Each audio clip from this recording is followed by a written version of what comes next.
मेरा दिल तो एकदम कठोर हो गया है बेटा, लेकिन हम तुमको देखे बगैर रह नहीं सकते। इकलौती औलाद हो तुम हमारी, तुमको नहीं देखेंगे तो जिएंगे कैसे? अरे बोल बोल रखिया।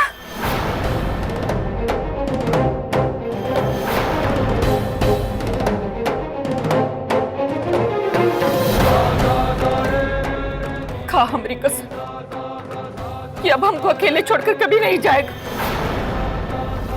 हमारी नजरों से कभी दूर नहीं होगा। खा हमारी कसम।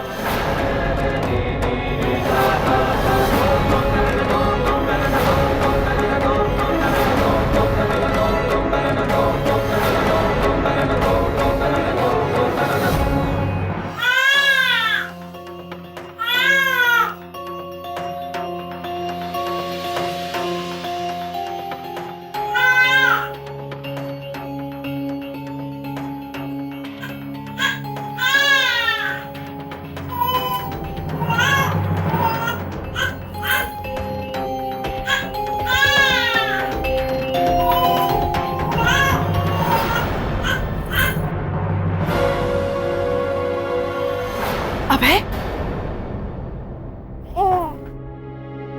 अभय, बच्चा रो रहा है।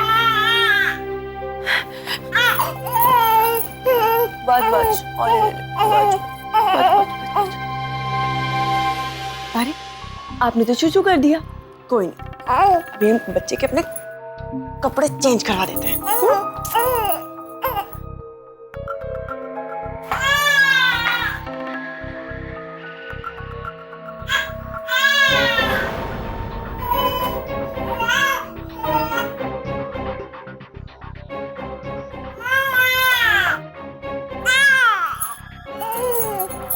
नहीं रोते।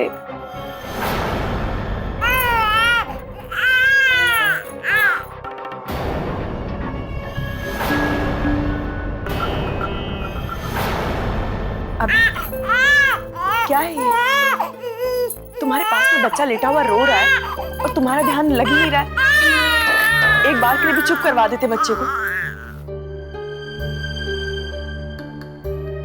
अबे एक बात बताओ हमें, तुम बच्चे की देखरेख में हमारा साथ क्यों नहीं देते हो? सारे काम हमें अकेले करने पड़ते हैं। क्या ये सिर्फ हमारी जिम्मेदारी है? अबे तुम चुप क्यों? बोलो ना।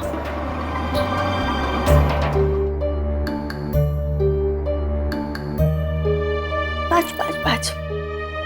अबे अब तुम ये मत भूलो कि तुम एक बच्चे के बाप बन गए हो। अब तुम्हें एक पति के अलावा एक पिता होने की भी जिम्मेदारी निभानी होगी। वैसे हम ये कह सकते हैं कि तुम एक आदर्श पति हो। अब तुम्हें एक आदर्श पिता बन के दिखाना होगा और इसकी शुरुआत तुम्हें इन्हीं छोटे छोटे कामों से करनी होगी। तो आ जाओ, हमारी मदद करो। अबे क्या हुआ तुम्हें? आओ ना, हमारी मदद करो, है ना? सुरभि, अरे क्या हुआ? बच्चा इतना रो कह रहा है?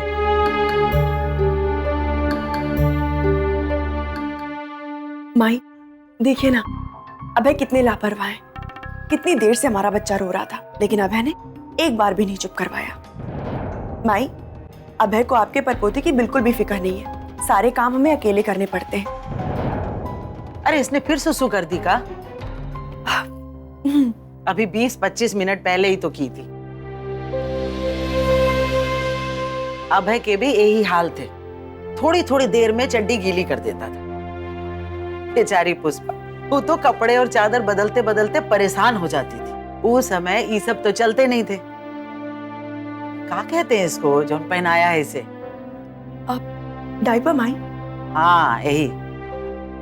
पुष्पलता भी तुम्हारी तरह मार्कंडे की हमसे शिकायत करती थी। 5-5 बच्चे हो गए, लेकिन मार्कंडे ने कभी कोनो बच्चे का कपड़ा लत्ता नहीं बदला। बहुत ही शर्मीला था। बड़े बूढ़ों के सामने तो बच्चों को गोद में तक नहीं लेता था। कई दफा तो ये भी हुआ कि अपने बच्चे को गोद में लिए अपने कमरे में बैठा है और हम या अभय के दादाजी आ गए तो तुरंत बच्चे को गोदी से उतार देता था। वो भी कहा दिन थे, समय कैसे गुजर जाता है पता ही नहीं चलता। अब देखो ना, देखते देखते हम परदादी बन गए।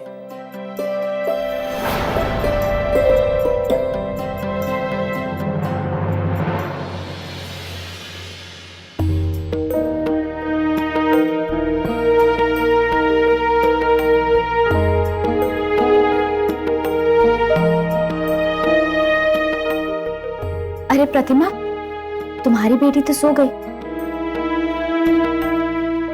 अब ऐसा करो, इसे ले जाकर हॉल में सुला दो। जी भाभी। भाभी, झूला देख लेंगी?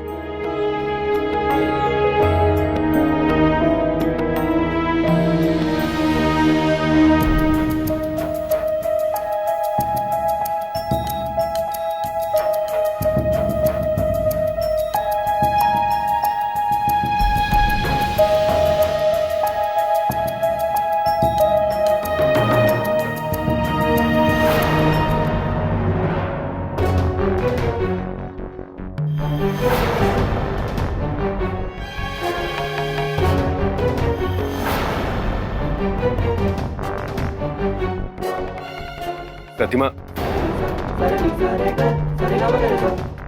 भैया, अरे बच्ची को जमीन पर लटाने के बजाय वहां सोफे पर लटा दो।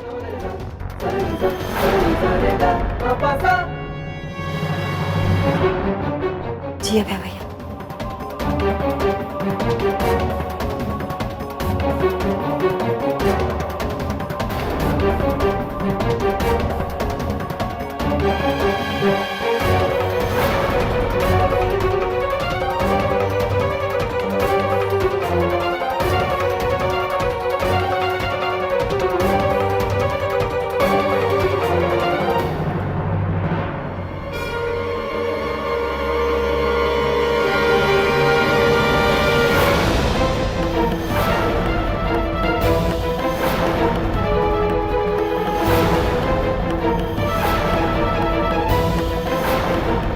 प्रतिमा,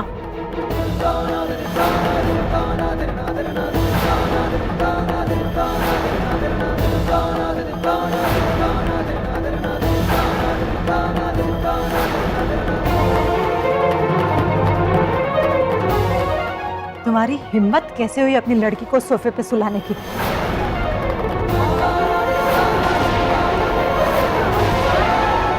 तुम्हें फिर से अपनी औकात याद दिलानी पड़ेगी क्या? भूल गई तुम्हारी ऐसी ही गलती की वजह से डाइनिंग टेबल का क्या हाल हुआ था? उठाओ इसे, इससे पहले कि माई आ जाए।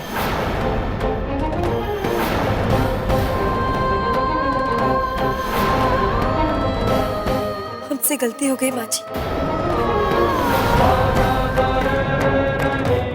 आइंदा से ऐसी गलती कभी नहीं होगी। हमें माफ कर दीजिए।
इसे चुपचाप मेरे कमरे में ले आ।